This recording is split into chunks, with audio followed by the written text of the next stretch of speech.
All right, first off, I'd like to thank Square-Enix for providing this review code, and as always, the provided review code will have no influence over our thoughts. I am very excited to dive into this discussion and talk all about Fantasian Neo Dimension, developed by Mistwalker and led by the father of Final Fantasy, Hironobu Sakaguchi, legendary Final Fantasy composer Nobuo Uematsu. He joins him, as well as Final Fantasy X's battle director Toshihiro Tsushida, as a crucial component of Fantasian's game design. And boy, does this game give some Final Fantasy X vibes when it comes to combat. It's an evolution of the conditional turn-based system, if you ask me. Takudo Nakamura is credited as the director, who was the program lead for the Nintendo Wii exclusive The Last Story. Also, Sakaguchi-san's dev company, Mistwalker. So let's get into this. Final Fantasy DNA is quite literally in Fantasian Neo Dimension.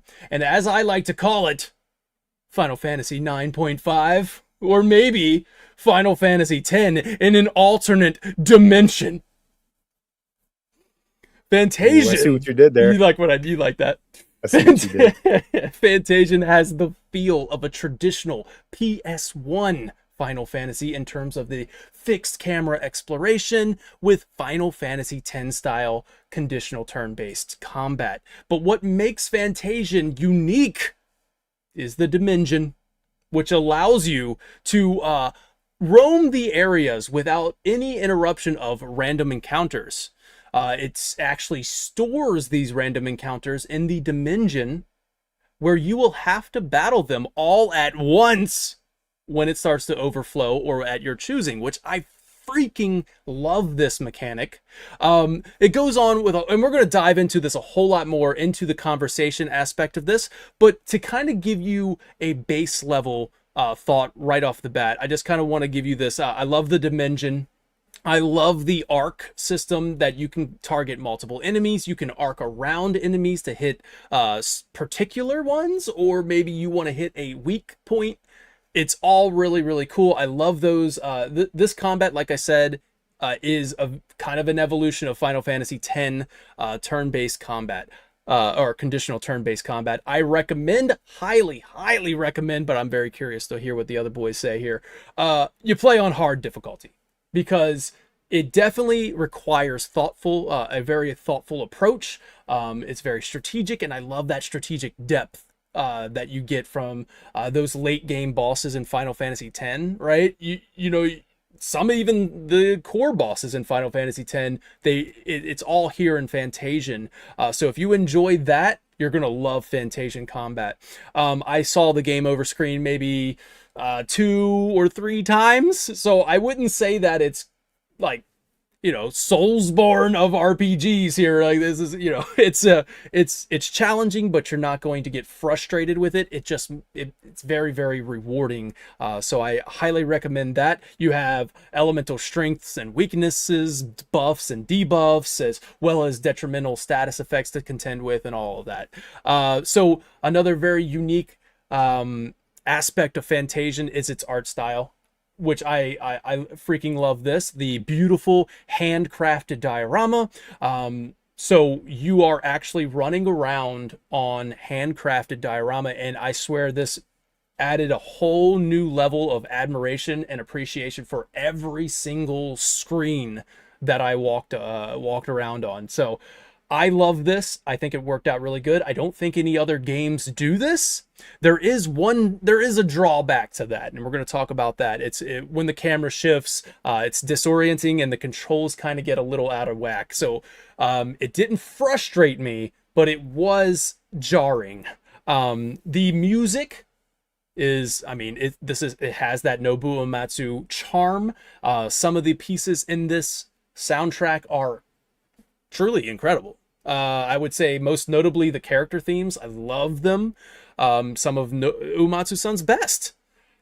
But I am surprised to say that it is not what I would consider Uematsu's like swan song or his magnum opus, right? I don't think this. I would say that it is a very, very solid and good soundtrack, but the battle theme in particular is the one that I just wasn't humming it in my head. It's not catchy. I like Final Fantasy battle themes. I'm still humming those in my head, right? At any time. So I wouldn't say that, but man, those boss battle themes, whoo, love that. So then we go over to just the baseline thoughts on the story. I think it's a little slow at first. With you got your plenty of the tropes of amnesia, the main characters on a quest to regain his lost memories, other characters are joining the adventure to discover their destiny, their purpose. But I did grow attached to everyone in the cast. I really like this cast. I think so. There's that many of the backstories are told through these Amazon Audible storybooks, that you see like an image with some text on it and the narrator's doing it. Normally this would not work for me, but I think in this case it was done well.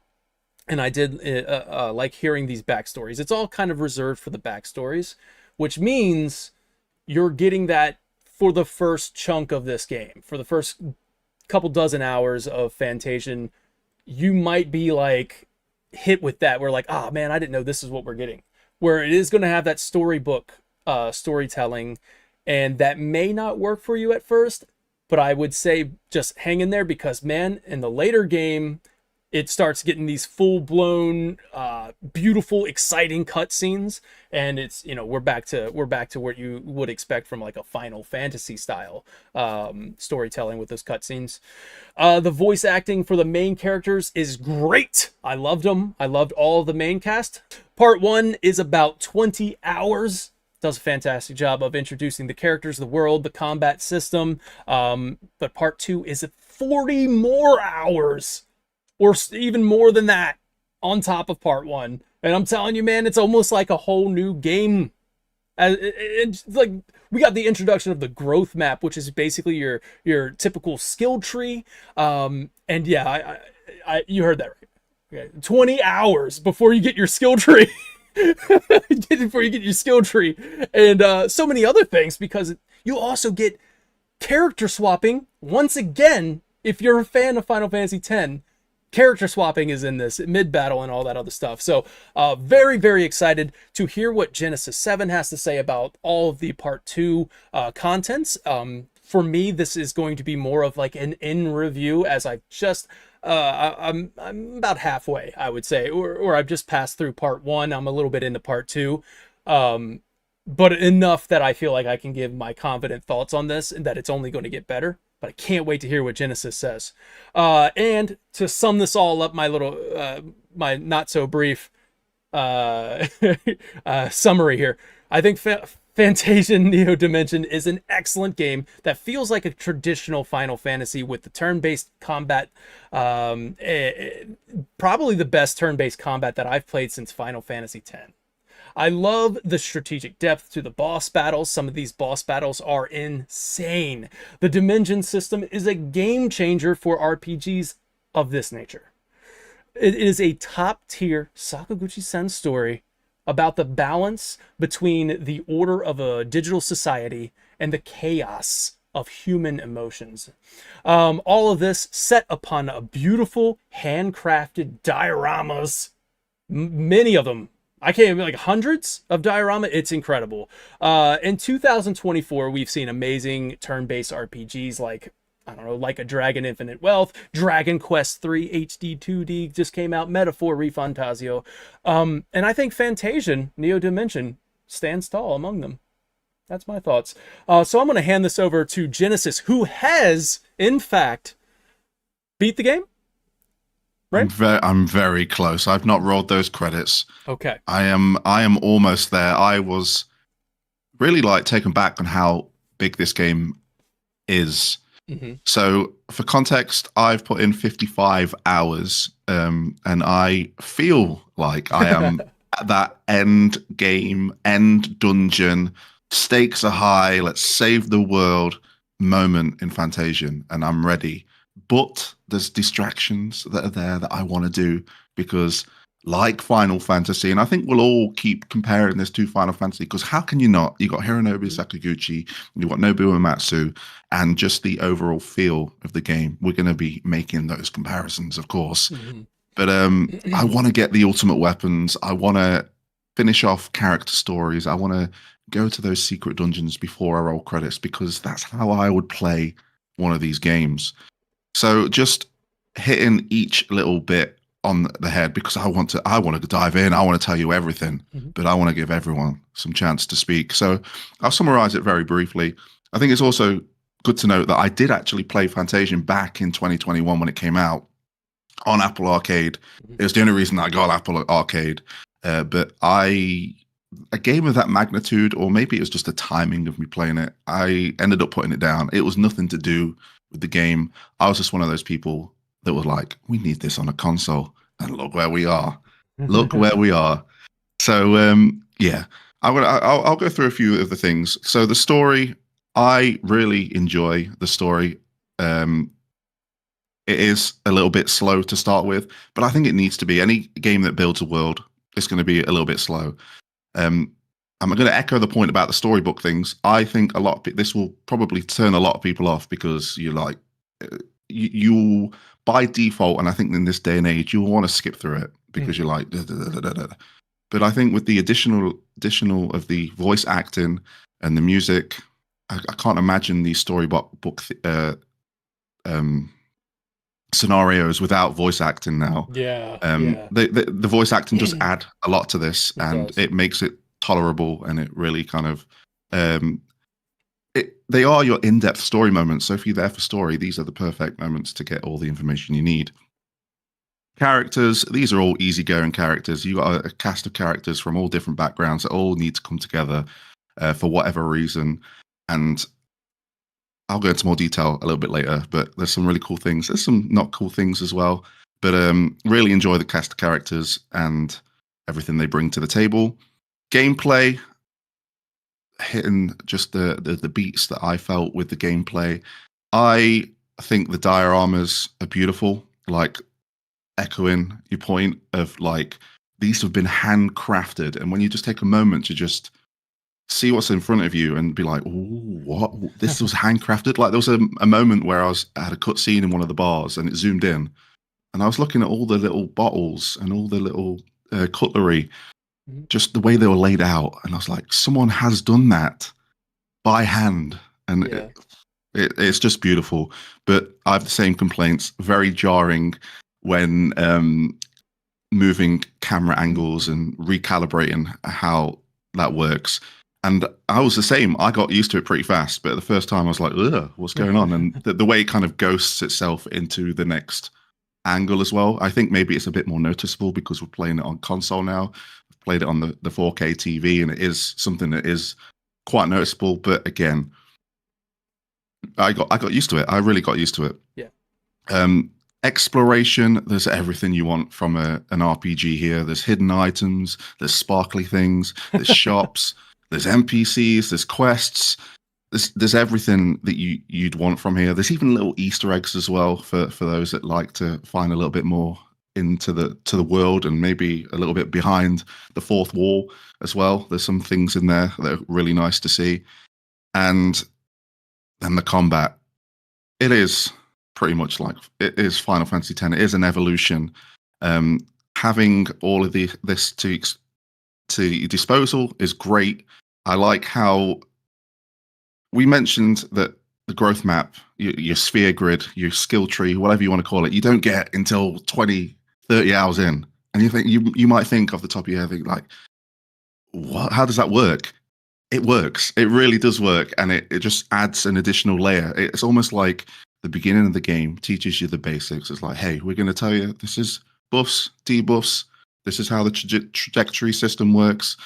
This is how the boss fights work. I like how right on the first battle of the game, they do the classic Final Fantasy X trope of like, hey, we need to hit that machine over there to cause an explosion to defeat the boss. You don't really see that until later in the game, but because it's been embedded in your mind of like, hey, situational awareness, area awareness, there's some boss fights that really require it, and you need to click back to that first scene. Swapping in and out, again, adding a layer of strategy. So you might think, and it doesn't cost anything. It doesn't cost a turn. You can swap them in and out at free will. So if you feel like, oh, I'm bringing in my healer now. Oh, wait, I don't need my healer. I need my magic DPS. You can do it. No punishment as well. And talking about no punishment, the growth map, you can respec it whenever you want, no cost. So that also adds a layer of strategy, because you might go against a boss that doesn't relate to your growth map whatsoever, and you're thinking, oh man, I should have gone to the left with this. We'll go to the left for that boss, beat the boss, boom, done. A few other things like the menus and the equipment and everything. There's so much. There's upgrades, there's ultimate weapons, there's everything. We'll dive in more detail. I've got a lot of notes here that I just want to munch into. But also, with this being a re-release, there's a lot of extra stuff here. There is a new game plus. It's uniquely unlocked. You don't need to complete the game to do it. You have to do a side piece of content to do it, which really brings a different perspective to New Game Plus, because you can do that and then start the game again and go into the final boss or the final parts of the game a lot more stronger for your first go. There's also a new realm called the Void Realm. And that is essentially like, hey, you want a challenge? You want some challenge? This is your challenge. So there's something there for people who have played this game, and of course, music. I was like, at first with the music, I was like, yeah, it's all right. Yeah. But there was one moment when I was setting up for recording some footage, and I was at the main menu. You can see it behind me, and it was just playing in my headphones, and I was like, listening, and I was like, hold on a minute. And for some reason, I was understanding the main theme because of what I've adventured through so far. And I was like, hey, I get this theme. So from that moment on, I listened to the soundtrack just a little bit different. Yeah. And the character themes, the town themes, I agree with the battle theme not being great, but the boss battle themes being epic. Yeah. It's some of Uematsu's best work, but I agree. I don't think this should be his swan song per se. And I think that's about everything for now. Nutshell it. We're going to dive in deeper, but I thoroughly enjoyed my time, and I am going to try my best to 100% this bad boy. Dude, I love that, man. Excalibro, I know that you did not get the review code, so you're on here as kind of like a mediator, a little moderator here. You're going to ask us questions, and we're going to answer them and stuff like that. Of course, I got my patented 5 pillars of a review, and that would be, of course, gameplay, audio, visuals, story, and lasting appeal. So those are the pillars upon which a video game sits, and that is I know that you have your questions kind of laid out that way. So do you want to give your kind of thoughts real quick, Excalibro, and then we'll just gonna dive right into it? Yeah, I mean, actually, if it's cool, I'll just, as I'm giving my thoughts, I'll sort of throw questions back at you guys. Sweet. And we can just kind of keep it going. Awesome. Let's go. Let's dive into it. Let's do it. All right. So first, I just want to echo what both you guys said. So Fantasia may not be an entry to Final Fantasy, right? But it's Gucci, baby. So you know it's on brand. If you dig what I'm putting down. So yeah, it has that vibe. It has that Final Fantasy feel. And you could just feel that the same people that worked on Final Fantasies that you love really poured their heart and soul into this one. And yeah, so let's talk about the story a little bit. So the game's narrative was written by Sakaguchi. I did play the original, and so it sounds like I'm kind of an outlier here. I actually liked that visual novel style. Awesome. Like that the storybook, style with the hand-drawn art. And I liked that the text in these segments like had different sizes. It was emphasizing different words. I felt like there was a lot of care actually put into the visual novel elements. And while I may be one of the few maybe that enjoys this, I actually really liked it. I'm a big reader, so maybe that contributes to it. But I just felt like it felt like sort of a moment to take a breath Yeah. and be immersed deeper in the story. That's kind of what it felt like for me. So I was a big fan of that. Dude, that's awesome. I was kind of wondering that too. As a, I know that you're a writer. Hmm. You write stories yourself. You're big into books and big reader and stuff like that. So I kind of thought I was like, oh man, if you're into that, like if you love reading books and I think this is going to click with you. But for me, I typically don't like to have my games. So I feel like this game, every time a storybook came up and it was reading the storybook. I kind of was like, oh, you know what?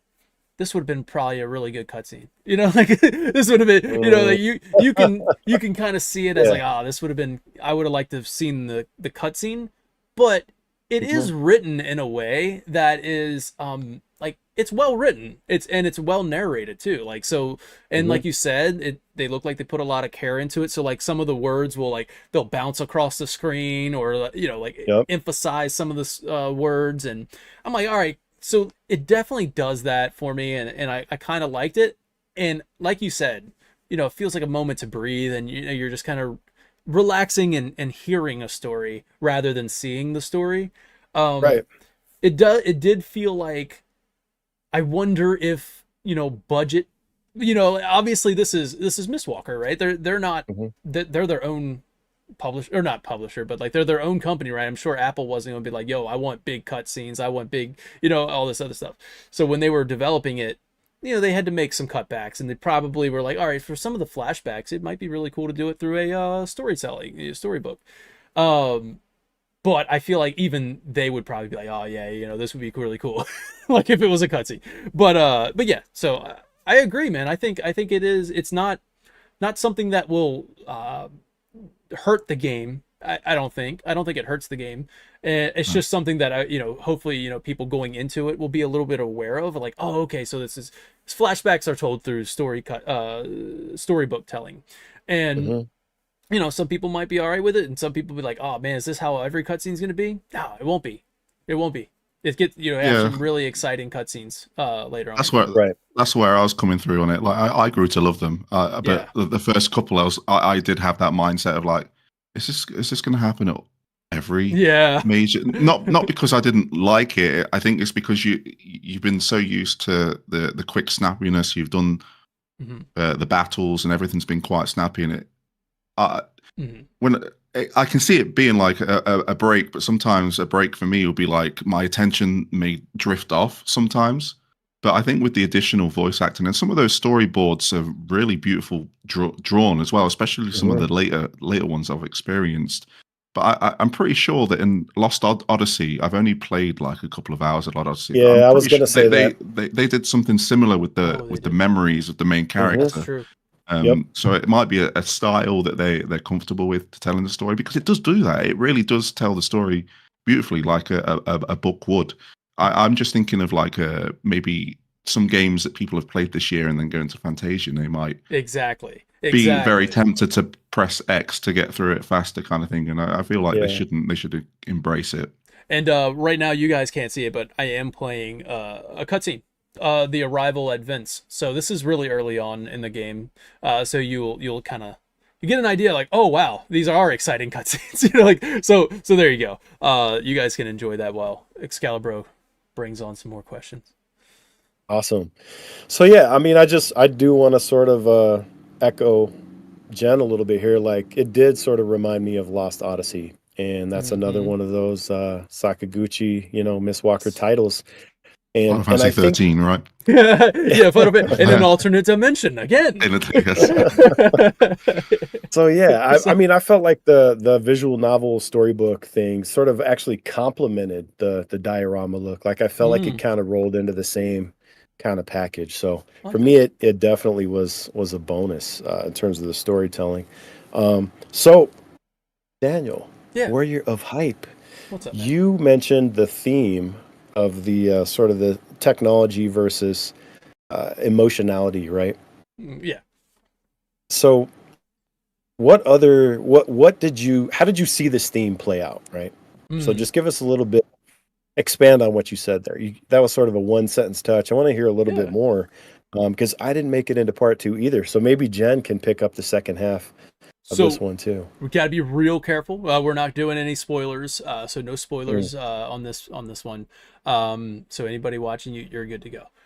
Yeah, I mean, like I think it's really tough to answer that without spoiling it, but Mm. I think when we did that interview with Sakaguchi, he talks about this dynamic, this balance, and how yeah, like just the order of a digital society, and how we always associate chaos. Go ahead, Jen. Chaos. Yeah, There it is. that's it. We always associate that with Final Fantasy for like something that's just absolutely the worst.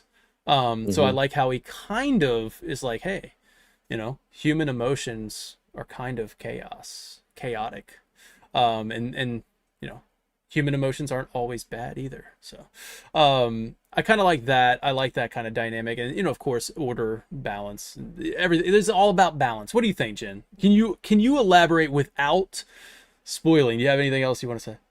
I'll Just be the very themes, right?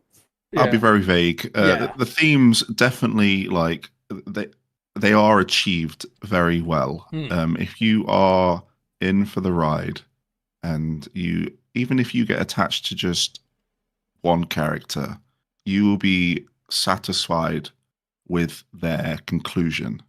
Like that. And each character does explore different themes. There's twists and there's turns and there's surprises. And again, like as vague as I can, it is like a, a very top tier story Love that, man. at its core. See, like, so what I Okay. what I was experiencing. I love that you brought this up because this gets me really really excited to keep playing this game. As I said, I just kind of finished part one, and that's kind of setting the stage, right? It's setting the stage about what this world and all this other stuff, these realms and things like that. They do that really well as well. Yeah, Like exactly. So like part one is all about what I said. Part two is what you could look forward to. And it's all one game. That's what like we're talking about two chunky experiences in one game. yeah, and isn't one of those cases where when we speak about this is it gets better in part two. It's good from the get go, Yeah. but it gets even better in part two. It isn't like a Final Fantasy 14 of like, oh, if you play a realm Yeah, before, yeah, you then gotta it get gets better. through you gotta get through part one, man. Yeah, Nah. You get no, that isn't like it. Just everything is just heightened in all aspects, I and kinda it feels have quite natural.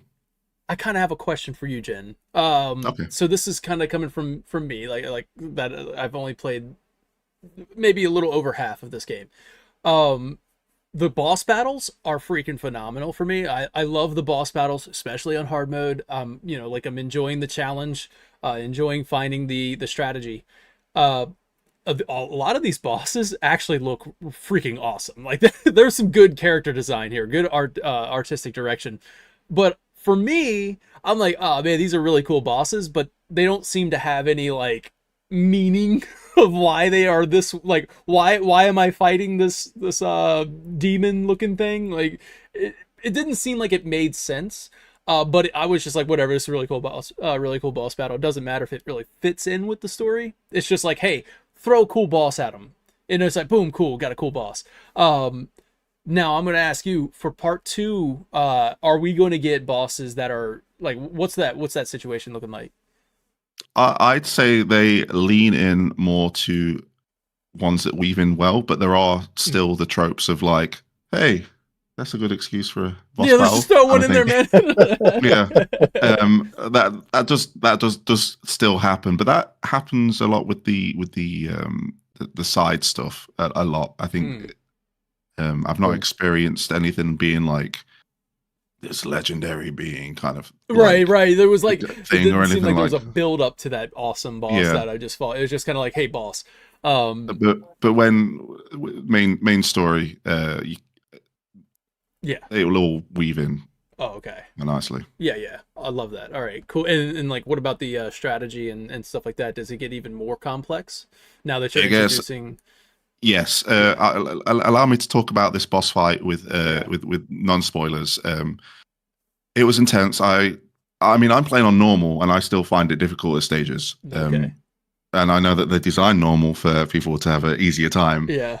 But I feel like normal still requires attention. I'm like scared. you're not going to breeze. You're not going to breeze through it by just like attacking everything. Yeah. But there's this boss battle with some real insane mechanics. Like 3 phases that repeat again and again, and you need to get used to that loop, get used to the actions. But not only that, they introduce this new mechanic where essentially the boss is moving and you need to attack at the right time. So let's say so let's say this is what you need to attack during the battle. It's going to be like that. Yeah, it's got so a little not only idle animation. Yeah, so you need to hit it when it's there. If you hit it there, it blocks the attack and it charges them up. So there's so many, and there's another boss as well. And I think you experienced it in part 1 where it's a lot like the Chocobo Eater boss fight in Final Fantasy X. Yes. Where if you get hit too many times, you're going to fall off a cliff. You revisit this fight, but you're already on the edge. Oh, shit. So exactly. So there is a lot of thinking, and it's one of those games where every time I got that game over screen, it was like continue. I was like, hell yeah, I'm going to continue. I know what I need to do now. Oh man, I'm terrified now because I was playing. Look, maybe I withdraw. Like, where I was like, you have to play this on hard mode. Yeah, I mean, like I would say that part 1, yeah, play it on. You have to play it on hard mode, but I don't know when it comes to like grinding. Is that going to be? I mean, you're playing on normal. Did you feel like you had to take a moment to grind some levels real quick before you could go into a boss, or have you? Because I didn't do any grinding all the way up until the last boss, and then I was like, all right, I'm gonna take 30 minutes to grind, and that was it.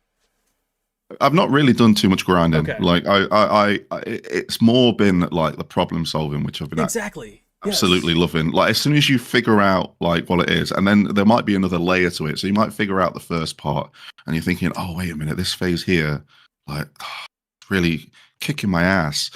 But then you like, hold on a minute, I can equip this jewel that gives me a defense buff, and I'm going to survive that attack. And because you survive that attack, that gives you that window that you need to get the attack in. So, but now that I'm heading towards the end game, I am getting that grind on just that little bit.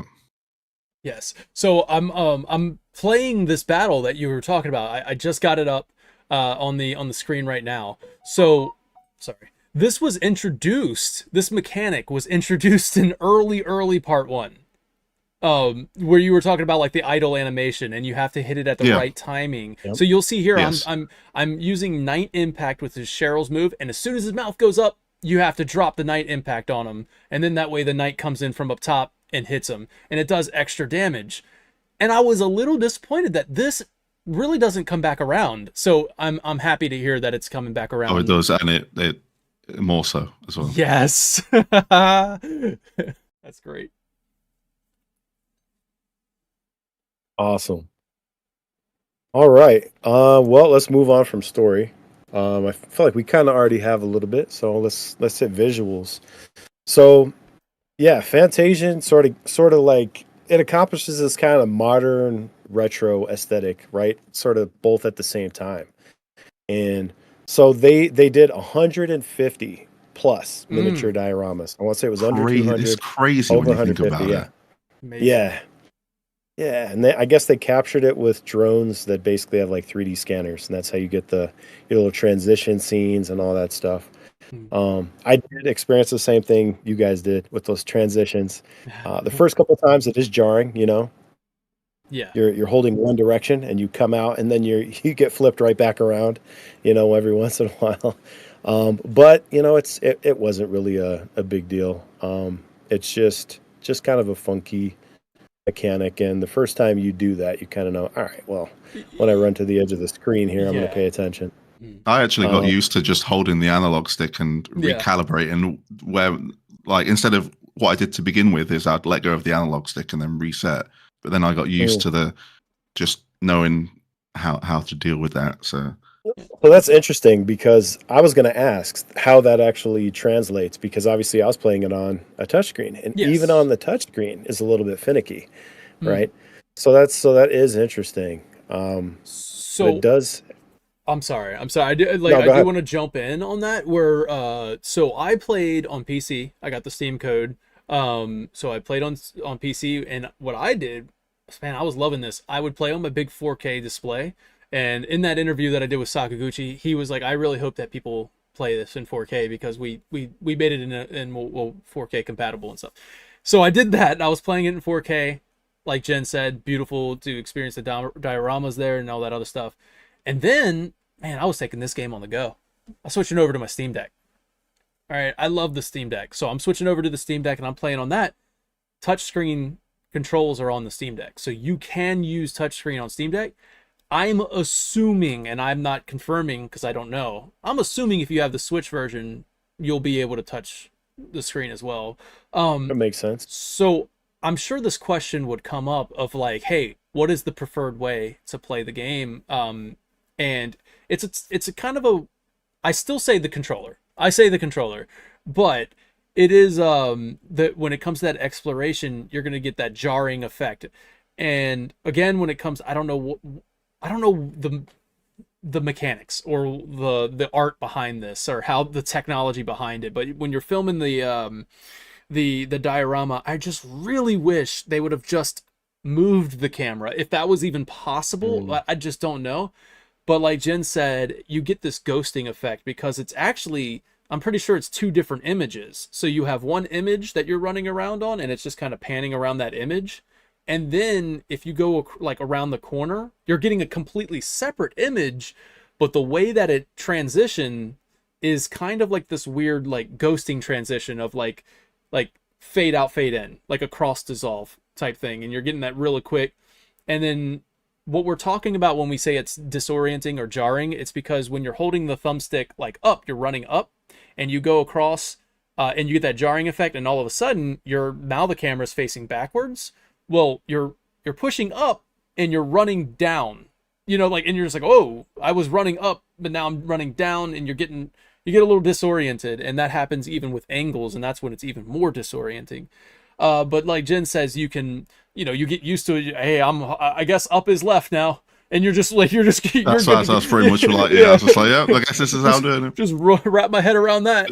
But now it's just natural. Now it's natural to me, so I can't really complain about it. Like, Exactly, you do get I think used it's to it. Yeah, yeah.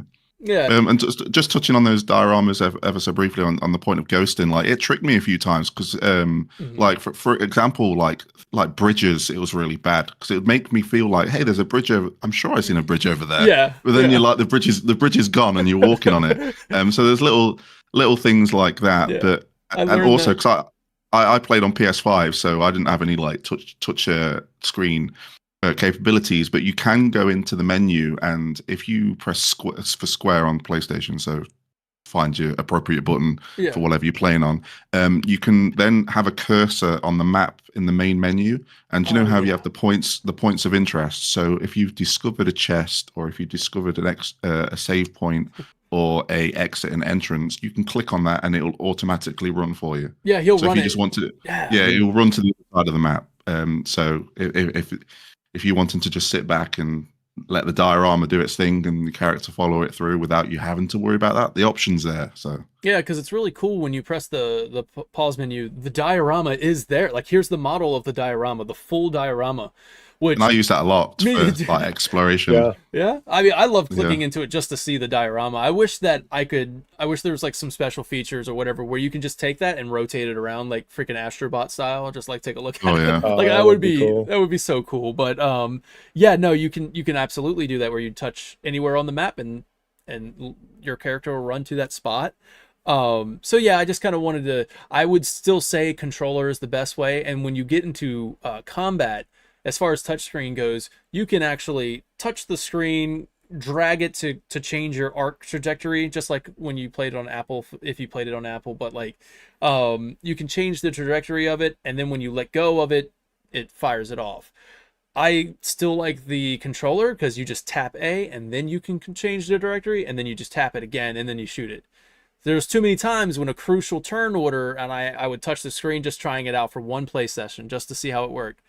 And I would hold it down and I accidentally let go of the touch, and then like he shoots some off, and I was like, that's not good. Yep. So that's absolutely a problem yeah, with the touchscreen. Yeah, for sure. So yeah, okay. Well, so Neo Dimension also offers some like updated 4K visuals, right? So Jen, you said you played the Apple Arcade one. What kind of a difference did you experience in the update, just in the visuals? Is it that noticeable?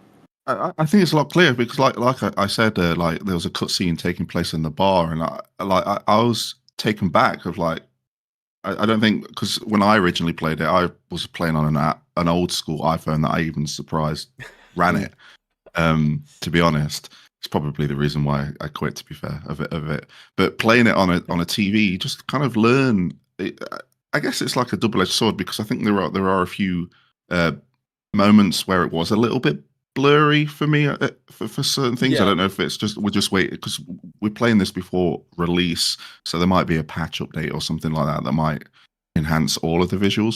So there's a little bit blurriness as well, but mostly I learned to just appreciate the detail, like the trees. You can see how these trees were made. They don't look like real trees. They don't need to, but you can see, like, even the thing just behind me, like you can see just how beautiful and all the little details. If you just take a moment whenever you can, just if you're in a room of an inn or if you're in like in the bar, just have a look around and just take it in and appreciate that effort that went into 150 dioramas. I'm telling you, man, because I don't think it got any recognition during the Game Awards of when it was released on Apple Arcade. But like best art direction, man. This is incredible art direction because we're looking at, like, I mean, I don't think I've seen anything like this in any video game. If you could comments, chat, or people watching this, comment and let me know. Let us know. Has this been done before? But like, I really, really like this art direction. It's very, very unique. It's and like Jen said, man, there was so many times when I would just appreciate, especially when you get into the machine realm, like for the first time, I'm like, oh man, there's so many like little things. Just, it's like a junkyard, and you're just looking at this junkyard of like cool little things that are just making up this this diorama. And I man. So as far as like visuals go, man, I freaking love this. Except for what Jen said, I think it's using like some sort of depth of field effect, and honestly, sometimes it works, sometimes it just really, like, I would, this is on PC, and I'm wondering if somebody will mod the depth of field thing out, because it does take away from the beauty of the diorama. But I get what it's trying to do. It's trying to get you to focus on what's happening, where it wants your eyes to look. But I'm like, man, just get rid of that depth of field so I can see this 4K diorama. That's what I want to see. So there's that. But visually, I mean, the artistic direction carries this game. I love that. So yeah, agreed for sure. Gorgeous. So another big difference in the sound department is the voice acting. So it's got Neo Dimension has both English and Japanese voiceovers. Obviously, that was not in the Apple Arcade version of the game. So let's just start with you, Daniel. What's your take on the performances? Okay, so like I said that kind of at the top when my like baseline, my very thick baseline recap. But no, I said I was like, the performances of the main characters I really like. So Leo sounds like Noctis. Just, I mean, 100% this dude sounds like Noctis, whoever this is. So when I roll credits, if I see Ray Chase, I'm gonna be like, there he is. But I don't think it is. But but no, he sounds like Noctis. I think he does a great job. I think the main cast, I really liked Zinneker. He's the captain of the Uzra. I liked his voice acting. Yeah, I mean, like, I think the performances of the main cast, the narrator, do a great job. There is one particular character that maybe in part 2 I'll find out a little bit more about him, but like the story that was being told in the storybook was an emotional story, and it was kind of like, oh wow, we're finding out, so it's a revelatory story. Like this was a big moment, and it's deep, it's emotional, and then all of a sudden this dude starts talking, and I said, what the what? and like he's supposed to be this really really really important character. I don't know if Jen, if I'm providing enough context, what I'm talking about right now, but he's a really important, like he's associated with a very very important character, and it just made him really like, I guess maybe they were going for a comedic aspect. It just wasn't working for me with this, and I'm like, man, and it messed up the whole storytelling, the storybook. But there's that, and then there's this guy on the ship, and this was supposed to be comedic, but like the way his delivery of the lines was, I was like, oh man, you could have made me really laugh there, but you just kind of just said your lines. So there were moments like that where I was like, sometimes uneven, but the main cast and the main storylines, the main story beats, aside from that one dude, who knows, maybe he comes back around and we'll find out a little bit more about the person, and it's like, oh, I get it now. But yeah, like I thought it was great, and I did play the Apple Arcade version, and like Jen said, I couldn't imagine not having the voice performances now. There's a option in the menus where you can turn on just auto progress, so you don't have to tap A, and it'll just play out like a cutscene for you. If you want to do it that way, I just, yeah, I can't imagine this without voice performances now. Yeah, Nice. I'll echo off that as well, just to give you some more deeper thoughts on the voice acting. I was actually really surprised with the main cast. Like, Yeah. I think I had this analogy and of like, oh, this was made on mobile. It's, Mm. do you know just that kind of like, I'm trying to find the word that I'm trying to think of, but just my assumption of Yeah, like an assumption. Yeah, yeah, like, oh, maybe then, but they really hit it out of the park, and like the narrator especially like adds to the way it weaves, like when a character needs to speak, and then it's like she said or something like that. yeah. It's just so beautifully told, and there are NPCs. There's a few good ones in there that really that makes the world feel alive, and these NPCs are people. But there's a few that are just not where they should be, and they do miss the mark. But apart from that, yeah, I just can't imagine this game without voice acting, and I'm Yeah. so glad that they made the choice, because I think when talking about the story, I think if you were to ask me and this didn't have voice act, I think my opinion would be very different on the story, because um, it's a weird one, because classic Final Fantasies, we used our mind. Maybe it's because I'm older. If young me was playing this without voice acting, Yeah. I think I could fill in the gaps pretty well. I think older me, with no voice acting, I would probably again maybe skip through dialogue that I felt that didn't matter. Mhm. But having the voice acting there makes you listen and invest you. So I think that was a key point there. Just to add just one more thing onto that, where playing the Apple Arcade version of this game, when the storybook sequence would happen, I would speed read, like, all right, man, all right. Yeah. But the narrator tells the story so beautifully that I wanted to stop, and I listened. I just listened. So there is that. So I am in, it enhances the game a lot. So I will say that. So. Awesome. Well, that's something to look forward to. Mhm. So let's see. Okay. So the OST, we've talked about it a little bit already, composed by Nobuo Uematsu. And so I have a quote from Sakaguchi here. He said, "It almost felt like I could hear Uematsu's soul singing." Yeah, Um, that's good.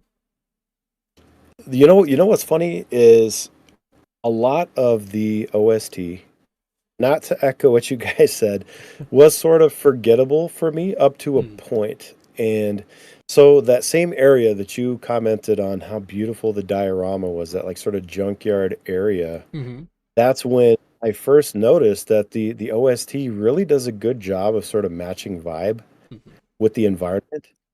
And it just sort of clicked on for me when I hit that point where I was like, okay, I like this it matches very well. love how he threw in Um some some oh god, I'm drawing a blank now. The old school dial-up internet. That's what it like. yeah, like And a I'm like, dude, modem he sound. throws that in that sound bite in there. Yeah. Beep boop, beep. I'm like, what is it? It's a whole vibe though, right? I mean, like it just for whatever Yeah. reason it's super immersive. Uh-huh. But yeah, the battle theme, I'm not a huge fan of the main battle theme. I don't Yeah, I know what get to say. it's interesting because I was trying to figure out, I'm like, all right, what's the creative choice to like kind of have this as more of like it's a calming thing because maybe it's just like, hey, you're gonna be getting into lots and lots and lots and lots of battles, so maybe you don't want like a upbeat like like the entire time. But I mean, for me, I do. But I was like, all right, maybe that. But yeah, the battle theme, the standard battle theme was like I made a point to listen to the soundtrack the entire time because Neo Dimension offers the option to turn on other Final Fantasy battle music. So if you're like me and you're Mhm. like, oh, like this is not really doing it for me. I kind of want that. I highly recommend Pixel Remaster. Sounds so good with this game. I don't know why, but like I tried other soundtracks. Even the Final Fantasy VII remake, they throw in what is that battle theme? I know the boss battle they have Genova, which I thought was from Rebirth. The Genova, Oh wow. yeah, from Rebirth Nice. theme for your boss battles, and then for your standard battles, I can't remember which one it was, but your I think it was the bombing mission. the bombing mission one. Okay, because they Yeah, have remake and rebirth.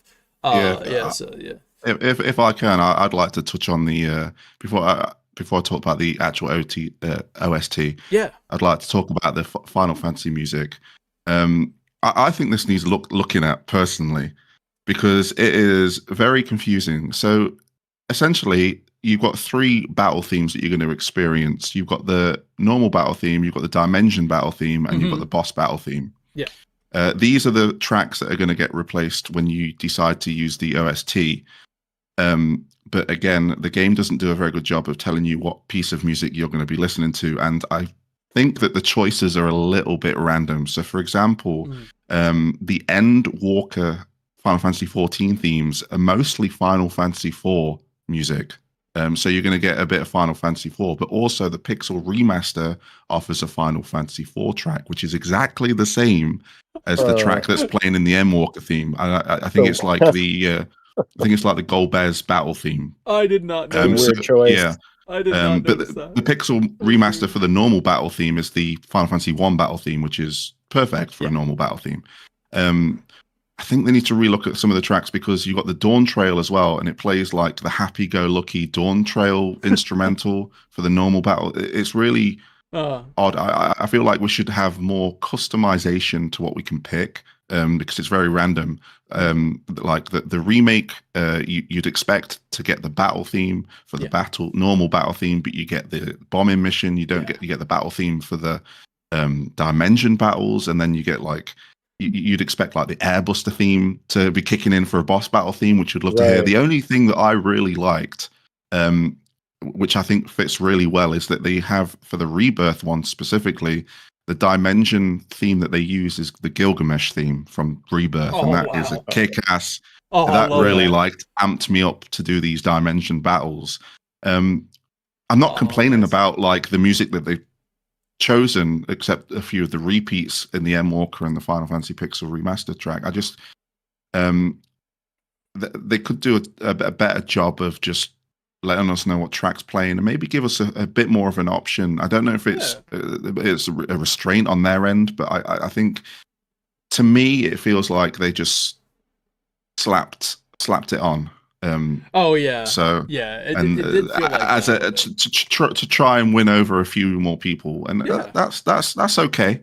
But as someone that likes Final Fantasy music, I really wish that the choices were a little bit better and better labeled because like the Rebirth normal battle themes, like the Turks battle theme as well. It's really like all over the Yeah.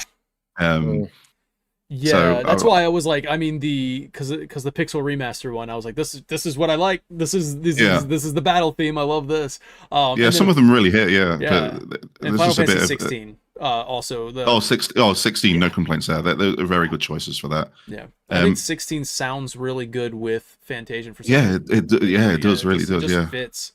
Mm-hmm. Find the flame.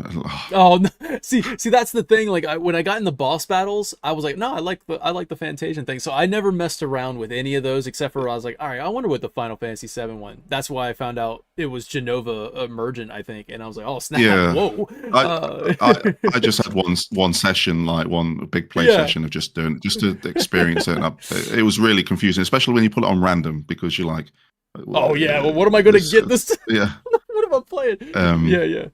Yeah. But on the actual OST, I'll just echo what I said previously. Is like I was just like, yeah, it's not bad.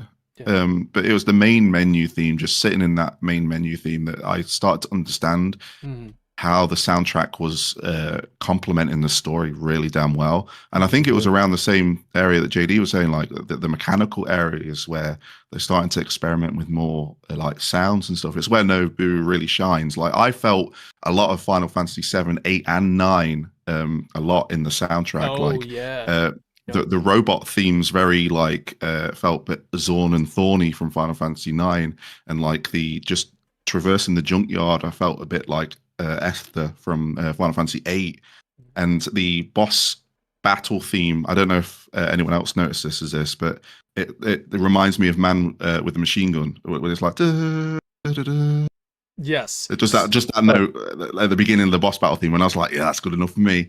That's good enough for me. I mean, I hear it because he does that a lot in there. Like even the when the Uzra is like, it goes into like the kind of the upbeat thing. You can hear the high wind takes to the sky, like the and like that little whatever you call that, some fancy word for music, but like it goes and it's like, oh snap, that's the high wind, and then like It made the soundtrack feel like quite nostalgic for me, and I started to enjoy it a lot more. And as good as this soundtrack is, I still think, I'm maybe asking a lot of the man, but I think Nobuo Uematsu can really bust out one more big soundtrack. I think he's got one more in him. One more match or one more soundtrack. One more soundtrack. We need him to, is what it is. Yeah, there's a lot of like subtle notes, like a lot of notes of Final Fantasy in this. Like even the menu music, like you can almost hear the prelude a little bit. Like when it starts off, you're like, oh, the prelude. Oh, I know what you're talking about. Yeah, you're like, but you can tell it's a little bit. I just love the synth that they use in the. Oh the, yeah, like man. I've been humming it. It's like dun, dun, dun, dun, dun. I'm just like, oh man, I feel like it's a theme that I've known all my life now. So. And then East Vents, which is the Mecteria infestation, it got a little bit of Shinra Manor in there as well. Like if you go back and hear it, I took that little note. I was like, oh, this sounds like that. So yeah. I kind of want to go back a little bit to the voice acting. I guess this is voice acting story, but I met Team Rocket in this game. Oh, I know what you're on about, yeah. Team Rocket is in this game. Yeah. And they are actually really good comedic. This works. This worked. Yeah, it really works. Yeah, this one worked. Like this. There's this fun layer to Sakaguchi's writing. Like there is that fun layers in this game that even the NPCs you talk to will throw out some funny, like sometimes suggestive things, and you're like, that's funny.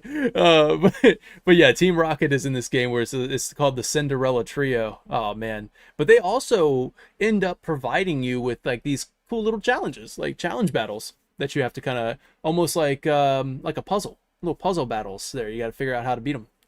Yeah, they're really fun. And just to stay on the voice acting, last time, I do like how in some of these battles where they carry on the conversation into the battle, having the voice act, because it would just been the bubbles in the Apple Arcade version, and it would have just been like you might have not have paid attention to it because you've concentrated on the mechanics of the battle. But it just adds and just makes it. It reminds me of Final Fantasy IV, because Final Fantasy IV was the first Final Fantasy that started to introduce dialogue into battles and kind of create a nice transition into it and continue the story beats. It does it here, and it does it really well. Yeah. That would be my final point on the story and voice acting. One more Final Fantasy IV nod, because almost a Spoony Bard quote there when you're fighting on the Uzra, and what does he say? You you what does he say? You shameless cad.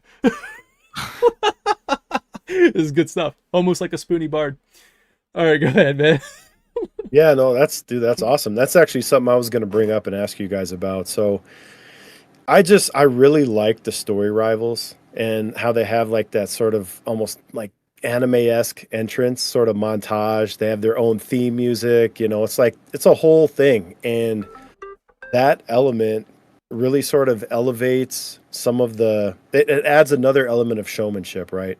So they've got the storybook elements, they've got the dioramas, and then they've got these. And so that was going to be a question, is basically how does that come across with voice acting? Because I got none of that with voice acting. Like, I really hope they killed it with those characters.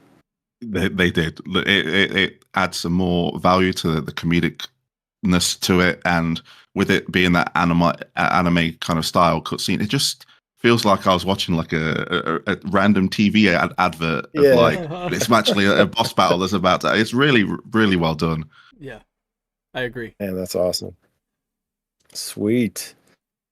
All right, so let's move on to gameplay. So you guys both sort of touched on the trajectory-based combat. You can hit multiple enemies along a path, straight line, curved arcs, and that kind of thing. The Dimension system, really awesome innovation. I mean, allowing you to just stack up your random battles and kind of, go about them at your leisure is super nice. Yes. I also liked, I didn't hear either of you mention it, but I liked how they added the power-ups in the Dimension system. I was going to, I was going to say that as well. Yeah, we can dive into that if you want. Yeah, say what you got to say. Go for it.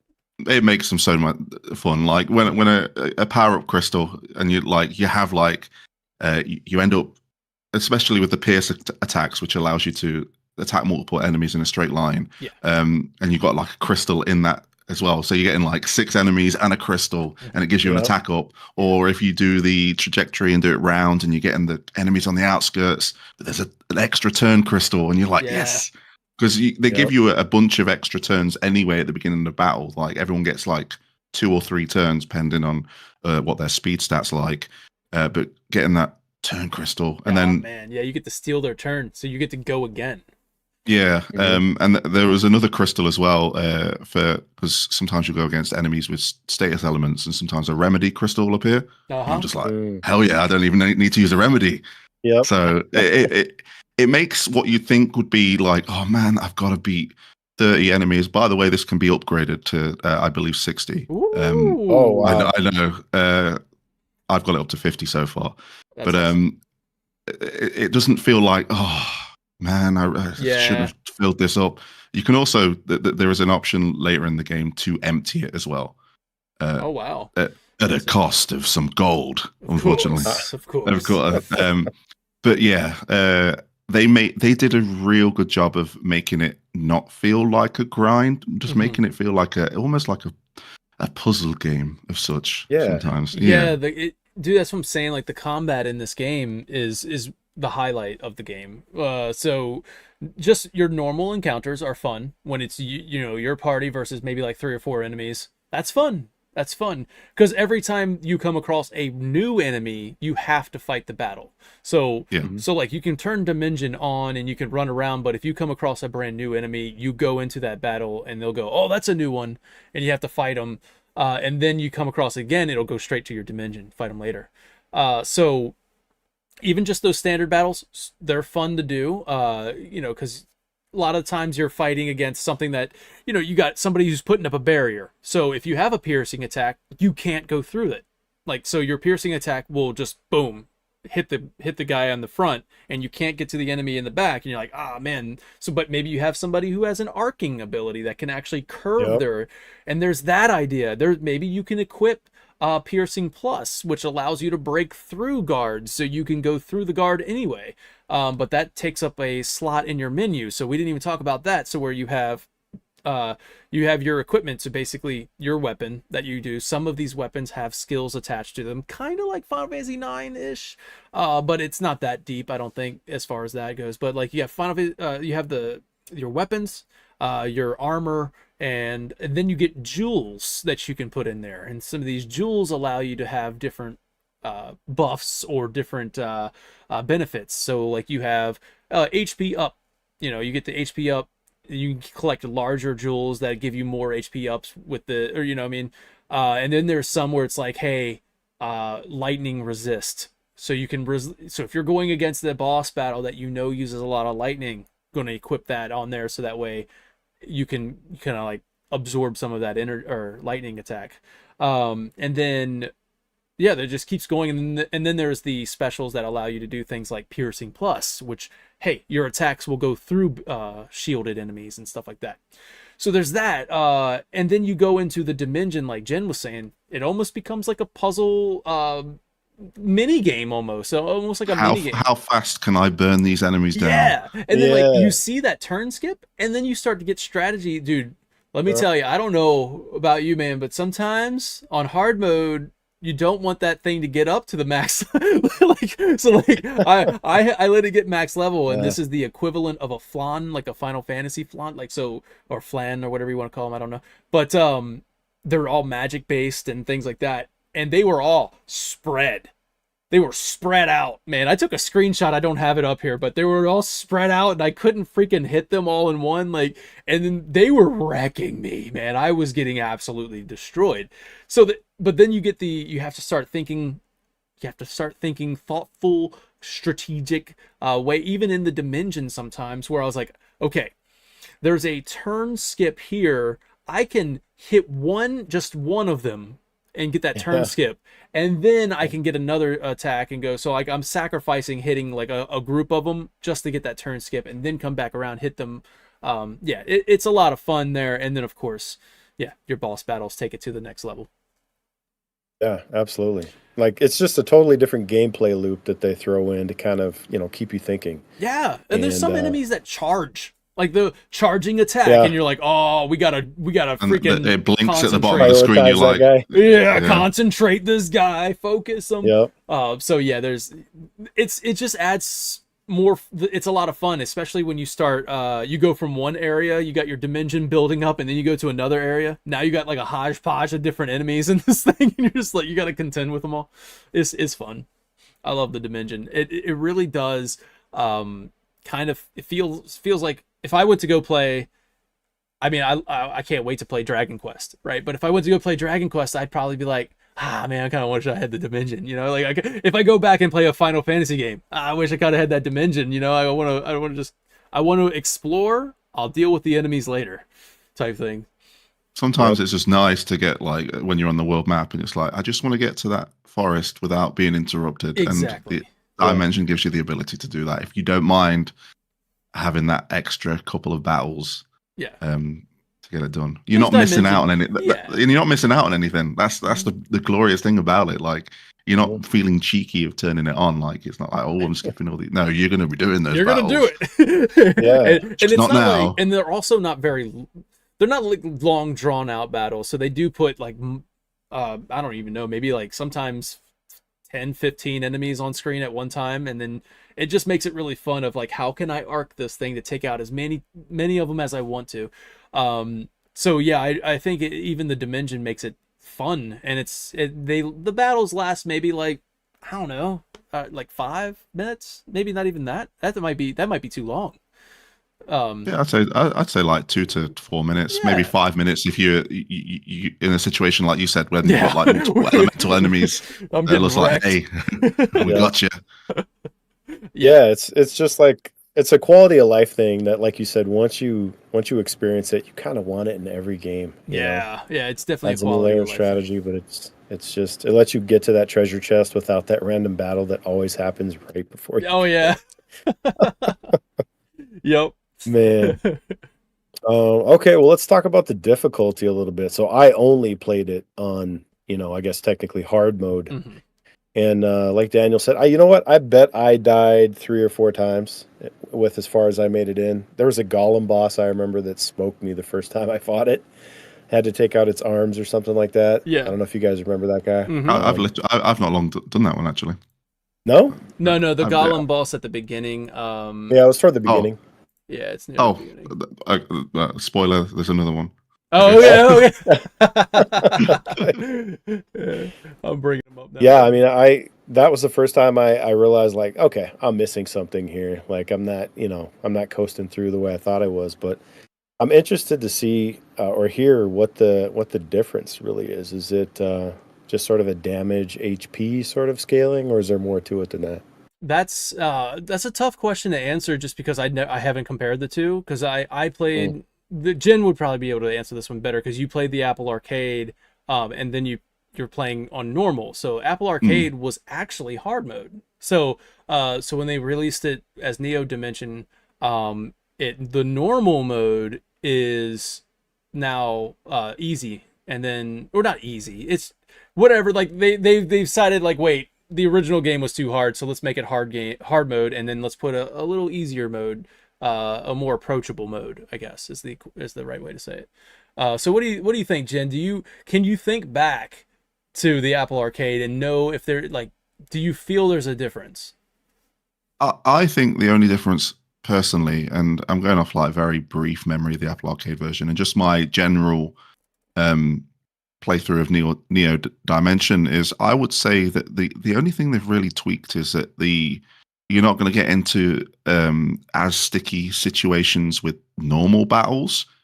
But when it comes to, because I think that the main complaint, because I did a little bit of research, it was that part two Oh, difficulty was Mhm. crazy. Like a lot of people had a lot of trouble, and I went back and looked on a few forums, and like people were like, "Oh, this game is impossible."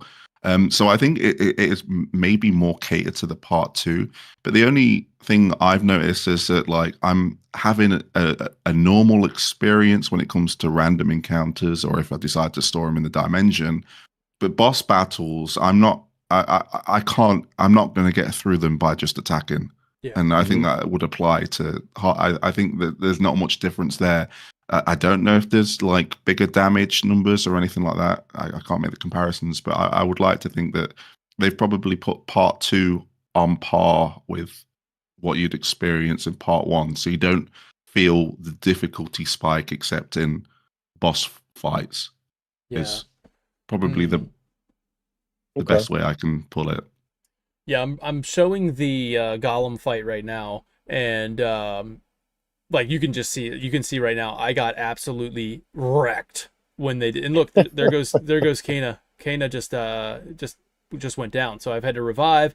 There's a lot of this, right? So which I think is a lot of fun. On hard mode, this happens a lot where the characters just get wrecked. So then I'm on the freaking I'm on the ropes. I'm on the ropes. I'm on the defensive. I'm like, oh crap, I gotta.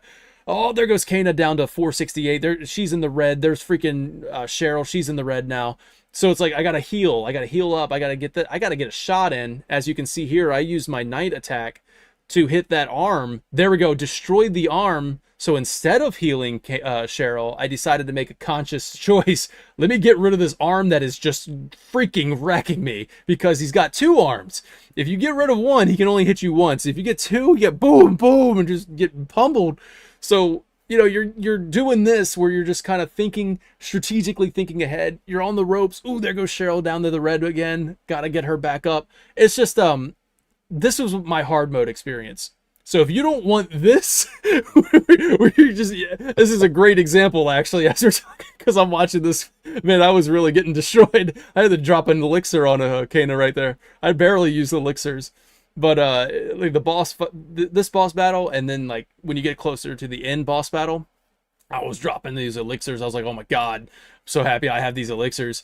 But yeah, so there, yeah, hard mode is definitely a challenge, but I appreciate the challenge. And again, this is without level grinding, so you could probably run around and build up a dimension and fight them and do that a bunch of times and level up, and you might not have a hard time with this golem like I'm having a hard time. But yeah, so hard mode experience thus far in part one, I would say, is the way to go. But the way Jen is talking, I'm kind of nervous. I'm not gonna lie to you, where I'm like, oh boy, I think the second part is going to be is going to be crazy, man. You're telling me I'm already on the edge against this chocobo eater fight? Like, oh god, I'm scared. So yeah, it's I don't know. Maybe if I could have gone back, if you watch just the first, if you're one of those guys who click into the video and you watch the first part of the video and you're like, all right, good to go. Sorry you played it on hard mode. But hey, you'll have fun. You'll have fun either way. Combat is where it's at, man. Combat is where it shines. Yeah, am I right to touch on a few other things with combat? Yeah, absolutely. Kind of dive in a little bit. I do like how as the game goes on, it gets you to utilize your characters because they all have like a trait, don't they? Like Kina is a healer at heart. Yeah. When you get I forgot that what's the ship captain's name? I can't pronounce. I'm not saying it because I probably can't. Zinica. I was thinking, I just didn't want to pronounce it wrong. Yeah. Zinica, he's more like a tank. You need him to during that fight in particular. The way to get through that fight is to taunt, because you want the lightning damage to come towards you as opposed to the enemy. Smart. Right. So it does a really good job of like saying, hey, this is what this character does. Remember this, because you are going to be in a situation where you're going to need these. As the game goes on and you can have the ability to swap in and out characters, it just opens up strategy to a whole new level, because you're more flexible. You can bring people in at any times. They throw situations at you where you're like, hey, we need you to taunt, but we're also going to need you to probably have a healer as well and someone that can cast a barrier. So, you need to work out when you're going to be swapping these characters in. And if you can do that perfectly, you're like, you get so much satisfaction. Like the amount of risk and reward that the game offers through its combat is crazy. Like, because you're always feeling like, oh, shall I do this? Shall I do this? And then when you do it and it works, it's so damn satisfying. I'm just looking through my other notes that I've got about like just later game combat. I just put boss battles tough. I put tough. I love that I have this battle playing right now. This battle is still going, by the way. Like, I love that I have it playing right now.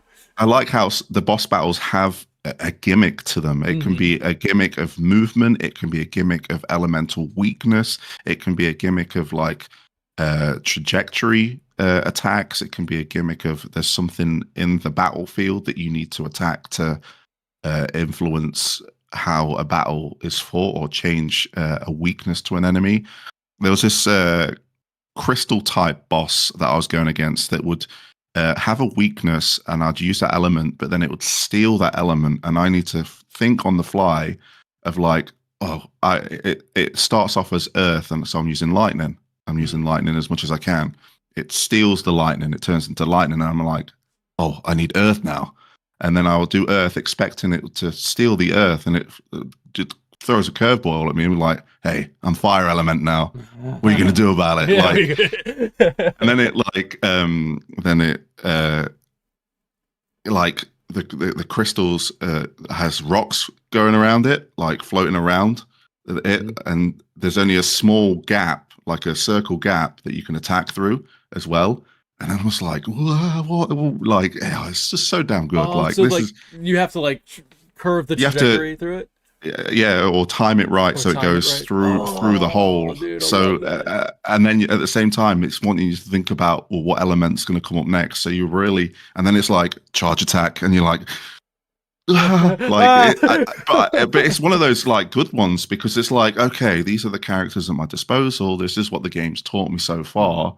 Where can I? And that's what I mentioned it in my review. Like, it does a really good job of teaching you all the game mechanics, even subtly sometimes. You won't even realize it. That it's taught you a certain mechanic, and how it comes back, and it's like, hey, you remember? Yeah, Remember when you did? And that's cool. I like that because then you think about a character that you might have not used for a while, and you're thinking, well, I can start using this character a lot more.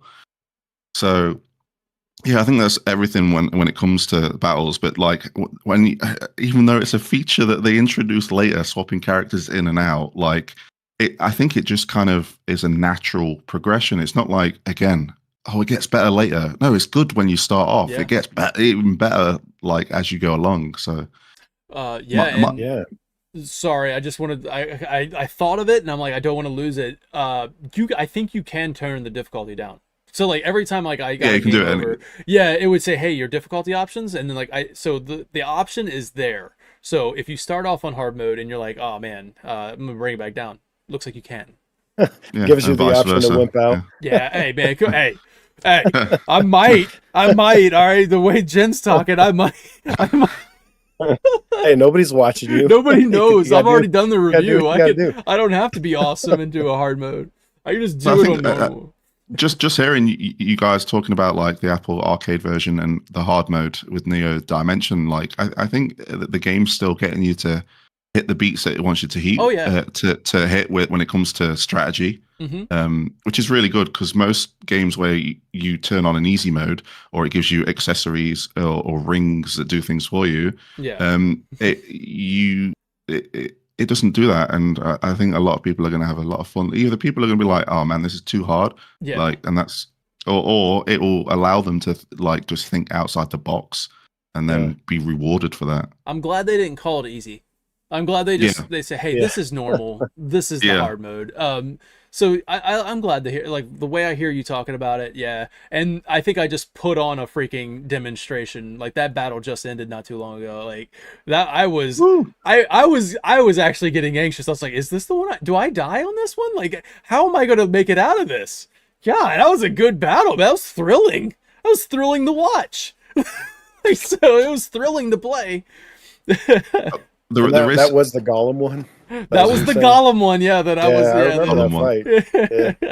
Yeah. There is one more thing that again I feel like I'm being such a tease for part 2 when it comes to its gameplay mechanics, but there's a limit break system. There's a limit break system that you get in part 2. I think it's called like the tension system. Okay. But what it does is you essentially fill a bar while you take damage, like most Final Fantasy games. When that bar fills up to the top, as long as you've unlocked the limit break or the tension ability, you can use it. So it only can be used by one character, and then the bar goes down. So again, Oh, okay. you need to be choosing wisely. It's a party. The party. It's made for. It's not. Yeah. So each character has their own limit break, but only one person can use the power of the bar. So again, it adds to that strategic element. But one thing that's really nice about it is that each one of these attacks has a really beautiful CGI sweet animation. So Oh man, be ready for that. I'm excited, dude. Sorry for being such a tease, but Oh man, no, that's what I'm glad you're here, dude. I'm so glad that you joined this one. Yeah, that's awesome. I'm excited. yeah. Man, everything you said, all I could think was, in every way, this is an evolution of that CBT system from Final Fantasy X. Yeah. It's just pushing the level of tactical thinking just up another notch, and it sounds like it just keeps dialing it up as you go forward in the game. Yeah. So, yeah, I'm excited to see that part 2 now. All right, Well, speaking of part 2, let's hit that lasting appeal. So, when this was produced by Sakaguchi, he thought it may very well be his last game. So I want to ask you guys, what game elements, no spoilers obviously, for you evoke that classic Sakaguchi feel in this game? And I know you've touched it a little bit, but now's your chance to sort of deep dive on it if you want to. well, like, as far as like story goes, this is a Sakaguchi-san game, you know what I mean? Like, this is absolutely his kind of game. But I think, he said that this might be his last game. Obviously, I think we know that now it's not. Like, he is working on something else. Hmm. But he did. You can tell that he poured his like heart and soul into this game, and I think that is probably the, the stamp of like answering that question. Like, this is like, I'm just answering that question with him saying he poured his heart and soul in a game, and I see it. I agree. What do you think, Yeah, Jen? I think for me, like, I think this is an easy sell to Final Fantasy fans. Yeah. Like, Yeah. um, I mentioned in my video like this, and it's been mentioned during this as well. Like, this would fit in if this released in 2001. Yep. Like, it would be the natural progression from 9 to 10, or even 10 through. Like, if this was the Final Fantasy 11, it would feel like it was meant to take that spot. Like, it really does. It does a really good job of for me. Like, the game already feels nostalgic to me, and I've not even rolled the credits. Like, it's doing a good job of. But I think that's probably because of my relationship with Final Fantasy as a series, and that's why I feel like it would be an easy sell. But I also think it's a good sell to someone that's wanting that turn-based RPG, because we always see the conversations nowadays because there's certain games. Well, Final Fantasy, it hasn't been turn-based for a while, and there's other games that are doing it well, like Metaphor and Dragon Yeah. Quest, that's still sticking to it. Like this is on par with those turn-based games that have come out this year. We've had a really heavy year of RPGs throughout the year, from Yakuza Infinite Wealth to games like Unicorn Overlord, Rebirth, like just Persona 3 Reload. Like, it's crazy how many have came out. Like, Dragon Quest, like, it's crazy how many there is. And I think the lasting impression, like, it is its gameplay. Like, we haven't touched much on the world. Like, it has a world map, and I'm a sucker for world maps. You put a world map in a game, it usually sells me pretty easily. But the thing with this is that you look at it and you can pull up the map, and you do get to go to different realms as well, but I'll leave it at that. It does look like it's really small and minimal, but when you're playing in that world, it's massive. It is a fully lived in world, and I think this is, it's weird because it's a game that feels like it should have released in 2000s, but it's not. It's been here since the 2020s, and it's a game that anyone that loves RPGs needs to play. And in 10 years' time, it will have the same. I'll be able to pitch it exactly the same. It's one of those. I feel like it'll fall into those that category of like timeless RPGs. I think it is. I think it's timeless. I think that, and you can tell that with the work, the music, the dioramas, the story. Yes, there's little nitpicks here and there. Of course there is. It's a video game. It's all right to nitpick. It's not, might not be for everyone, but there is a real good thing here. And I think the lasting impression for me is that I could probably pick it up again in a couple of years' time and have a ball with it. Yep.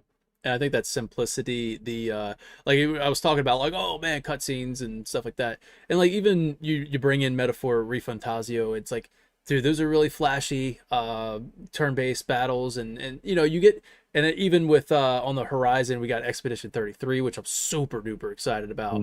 And you got that like really flashy anime. There's just something about the charm of just, you see your characters lined up on this side, you got your enemies on this side, and it's just yeah, I mean, like, I don't know, man, it's like Jen said, I think that is perfectly summarizes it, where it's like timeless, where I can pitch this game 10 years from now the same exact way we're doing it now, and I think you'll enjoy it.